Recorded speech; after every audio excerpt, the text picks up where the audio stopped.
Welcome back to Unlimited Reads. You're with Chris, and thanks for joining me today. I thought I would do something a little bit different for my fourth spoiler-free vlog for Wind and Truth by Brandon Sanderson. I'm currently sitting on my front porch out in the beautiful fresh air. You can hear some background noise because in front of me there is a highway across the road where I have the nice ambient noise of cars going past. It's very idyllic, but just a change of scenery instead of being cramped up in the office.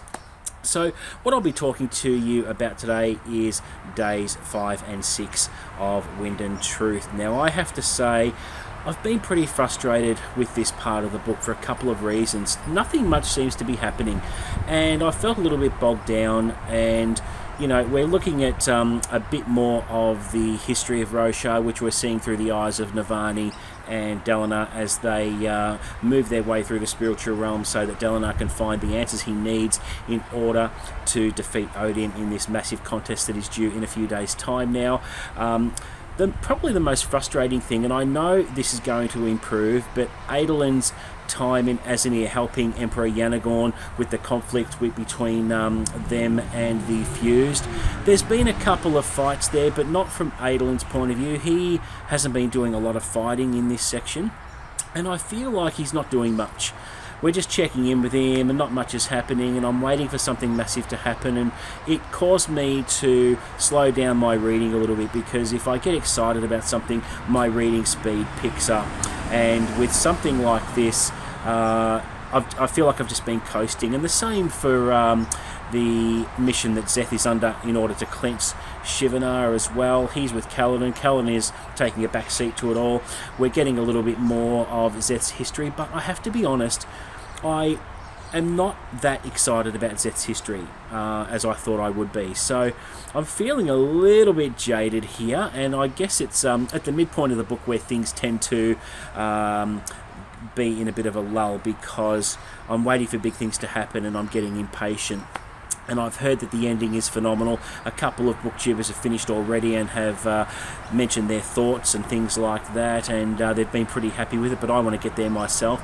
That, combined with distractions outside of work and things like that, haven't helped either. I haven't found a lot of time to just sit for long periods of time and get through it, but hopefully today being Sunday here in Australia, I'm hoping to set aside some time this afternoon to actually get a fair bit through. I'd like to finish day 7 and finish day 8 by tomorrow before I reach this massive climax, which I'm expecting, and I'm still looking forward to that. But I just need to get through this part of the book, which my overall impression of the book so far is that it is too long. There seems to be a lot of padding, and it's no disrespect to Brandon Sanderson. He's a fantastic writer. Looking forward to the Sanderlanche that inevitably is coming, and I just want to get there. So today I'm going to make a concerted effort to get through day 7 and a fair way through day 8. But in terms of day 5 and 6, yeah, things haven't been happening at a cracking pace, let me just say that. But I'm hoping that things do improve moving forward by the time I get into days 9 and 10, and just looking forward to seeing how things wrap up. And yeah, but things are moving a bit slow. Just wanted to share some thoughts with you on that and do a very informal vlog video today in this beautiful fresh air. It's a lovely late 20 degrees Celsius here where I live, and I've got a nice breeze coming through, and it's just nice to sit outside and film something on the smartphone for a change, which is really good. But look, I want to be enthusiastic and positive about the rest of the book. I know good things are coming, and I have been impatient because the midpoint of the book has been a little bit slow for me. And I have to be honest, you can hear a kookaburra in the background there. I've got some interesting wildlife and birds around me at the moment, but honestly, out of all the books at the moment, this wouldn't rank as my absolute favourite. Oathbringer is my favourite. This one would rank a little bit lower at the moment, but that may change as I get towards the end of the book. We'll just have to wait and see, but I'll be sure to let you know on what I think of days 7 and 8 in my next update, which will probably come mid next week, I would imagine. Now, I am falling way behind. I was expecting to finish the book by Christmas. That's not going to happen.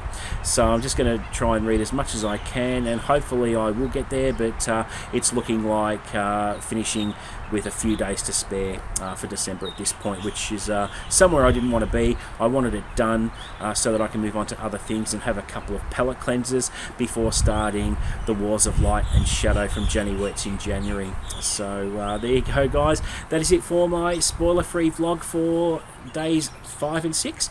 Thank you very much for watching. If you like my videos, please consider subscribing. Offer up any comments below, of course. Let me know what you think of the book. And until the next video, guys, happy reading.